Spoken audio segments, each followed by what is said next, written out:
Casting a silicone bust. In this video, I'm going to be covering the process of casting a silicone head bust using a skin of TC5130F platinum silicone, and then backing that up with a foam core. The foam core will be TC284 flexible foam. This is a fairly firm flexible foam. And then, of course, in some follow-up videos, I'll be showing the process of airbrushing this and, of course, implanting hair and showing how to patch bubbles and that sort of thing. But this video will be strictly about the casting process. So let's get started. Now, to begin, we're going to be using a hydrocal mold that I made in a previous tutorial, and I'll link that on the end screen. This, of course, is a sealed hydrocal mold. I sealed this with mold soap. And in some instances, you might want to give it a light spray of the Zip 301 mold release before casting. But real important, if you do that, make sure that you clean off any mold release residue before you go to paint your finished part.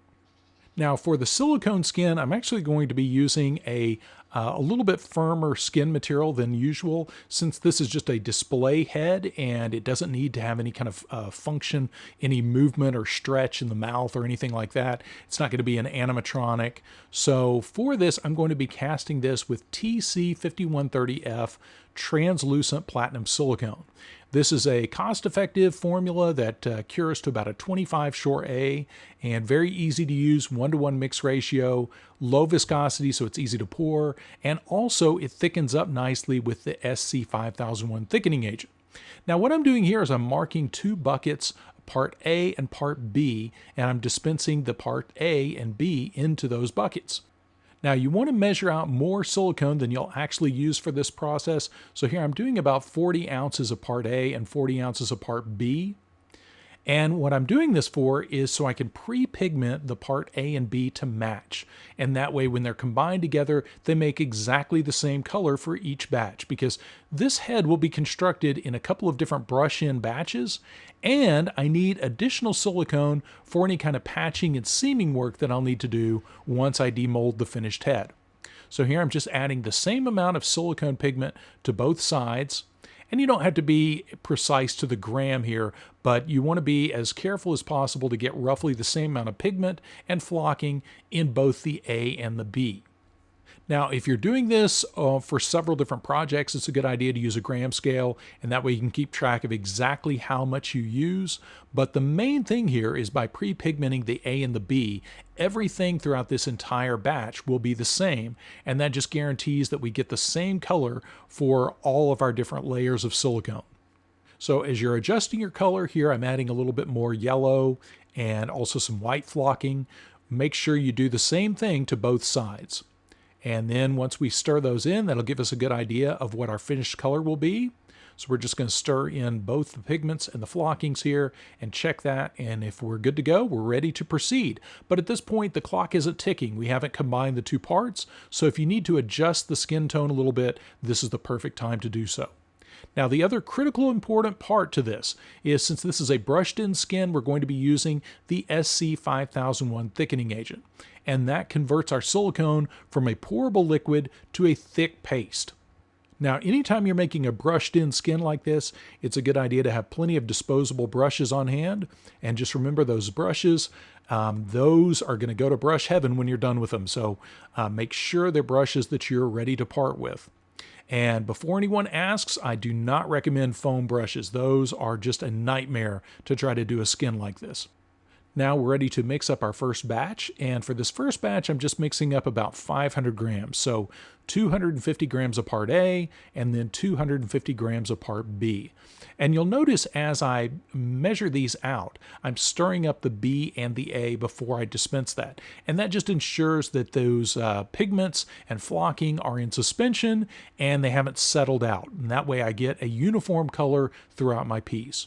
Now this can be measured by weight or volume, but you'll find when you're working with really small batches, the weight ratio is preferable. And that allows you to be a lot more accurate with very small batches of silicone.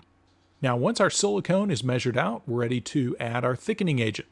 Now, real important detail here. Normally, the TC5130F is a pourable silicone. By adding the SC5001 thickening agent, you're converting that to a brushable paste. So it just takes a little bit to do that. And you can always mix it up and check and see if it's to the thixotropic quality you want and add some more if necessary. But typically I don't do more than about 0.5% on this first layer. So that'd be about 2 or 3 grams for a batch this size. Now, once this is mixed up, ready to start brushing that into the mold. And this is where it's real important to remember your working time. And if you're new to working with systems like this, it's a good idea to set your smartphone timer for about 7 to 8 minutes, which is the working time of this silicone. And that way you can make sure that you have more than enough time to get your silicone spread inside the mold before it starts to gel. So here are 2 halves, and now ready to start brushing that into the inside of the mold. Now, I didn't add a huge amount of thickener to this, so I'm just pouring this into the chin of one side and the top of the head on the other, and I'm going to use that almost like a mixing bucket to work out of.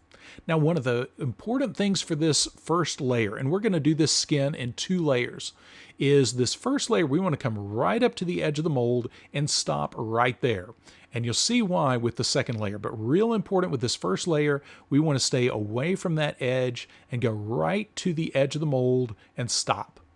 And we're going to do that on both sides of the mold. And this is one of the reasons why it's real critical to have that A and B already colored the way you want, because if you were to pigment each batch separately, you could wind up with little streaks where the color is different between the 2 layers. So real important to have everything colored in advance, and that way all of your layers of skin will match, and you won't see a difference in those layers once the piece is demolded.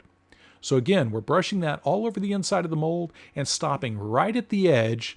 And then if you do get a little bit over onto the edge, you can come around with a paper towel later and clean off that edge and wipe away any excess silicone. Now, those of you familiar with brush-on molds, a lot of this process is very similar to that, except instead of brushing this over a pattern, you're brushing it into a mold.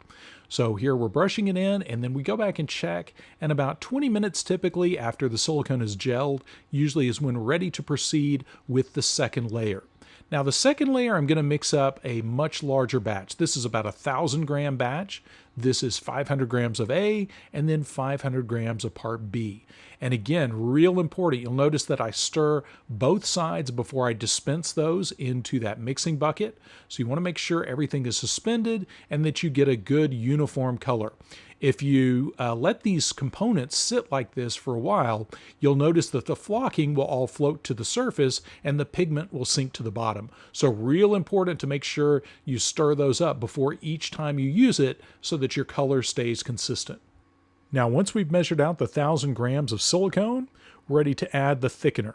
And for this batch, I want this to be thicker than that first batch. I want this to be a nice, thick, trowelable paste. So I'm going to add 1% SC5001 thickening agent to that batch. So for a 1,000-gram batch, that's going to be 10 grams. Now, once that batch is mixed up, we're ready to start brushing that into the surface of our mold. And one little detail about brushes with a mold like this, I typically use a 1/2 inch or a 1 inch chip brush to do the first layer, and that helps me get into all the surface detail of the mold. And then on the second layer, as you'll see me do here in a minute, I use typically a 2-inch brush, and that way I can just cover a lot more real estate a lot faster. But either way, just remember, use disposable brushes.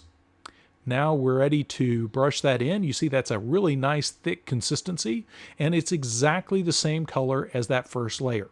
Now, this is where things get a little bit different than the first layer, because what I'm doing here is, in addition to building up a thickness all over the inside of the mold, I'm also going to put this on the seam just a little bit, just about 3/8 of an inch to 1/2 inch over on the seam. And you'll see I do that as the very last step. Now, the thickness that you're going for a skin on a head like this is typically around 1/4 of an inch. Sometimes I'll do it a little thicker in the top of the head where I'm going to be punching hair later on, but overall 1/4 inch thick skin is more than enough for a good strong skin on a display bust like this.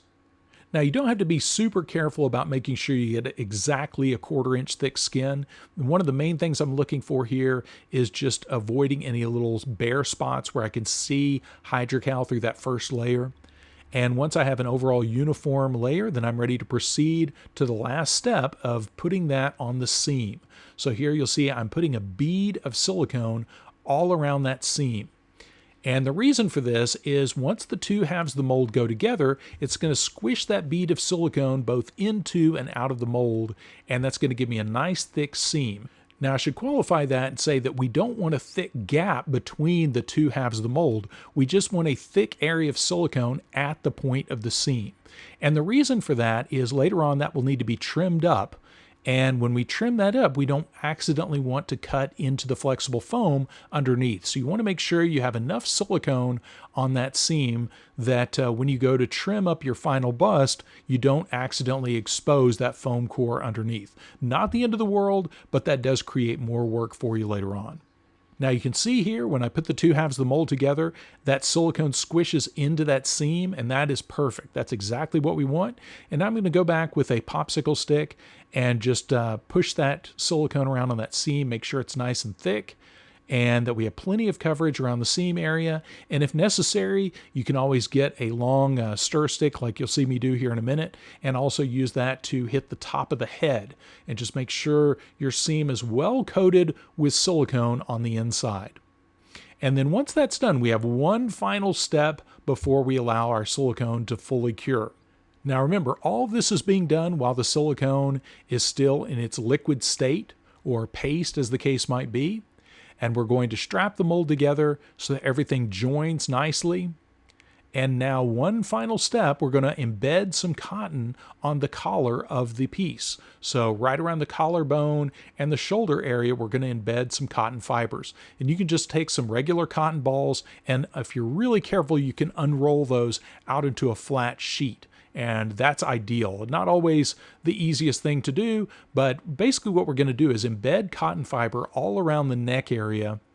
And then once the silicone gels and cures, we'll be able to rip away any of the excess cotton fiber, and the remaining cotton fiber will allow our foam to bond to the silicone.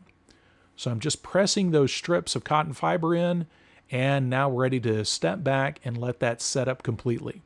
Now with TC5130F, this of course is the fast version of 5130, and this allows for about a 7 to 8 minute working time and about an hour demold. Now this is a little over an hour later, and our silicone is cured to the point where we can easily pull away that excess cotton fiber. And it's a good idea to make sure that you wait at least a couple of hours before you pour the foam backing on your silicone skin. Sometimes I've found that when the silicone is still curing and you pour a flexible foam behind it, you can wind up with some deformities in the foam. So real important to make sure you've let your silicone sit for at least the right demold time, if not a little bit longer. And now ready for the flexible foam. Now here we're going to use a fairly dense 8-pound density flexible foam. You saw me shaking up that B first. Always a good idea. Check your labels. If it says shake before use, you want to make sure you do just that. And this is a variable density foam formula. That means that you can vary the part A to get different densities. Now for this particular head prop, I want around an 8-pound density flexible foam on the inside, and that'll be ideal for punching hair. Now I've measured out about 800 grams of part B, and now I'm going to pigment that using polyurethane pigment. Real important, don't use silicone pigment in your polyurethane foam or you will have all kinds of weird problems. So real important, make sure if you're going to pre-pigment your foam, make sure you color your part B. And once I've got my pigment stirred in my B, I'm ready to add my part A. Now, since I have 800 grams of part B, I'm going to measure out 400 grams of part A. And the mix ratio for the 8-pound density of TC284 is 1 part A to 2 parts B. So 400 grams of part A and 800 grams of part B. Now, if you are new to working with foams, especially flexible foams, they are fast. So you want to make sure as soon as you get your parts A and B put together in the same mixing cup that you get those mixed up and poured as soon as possible.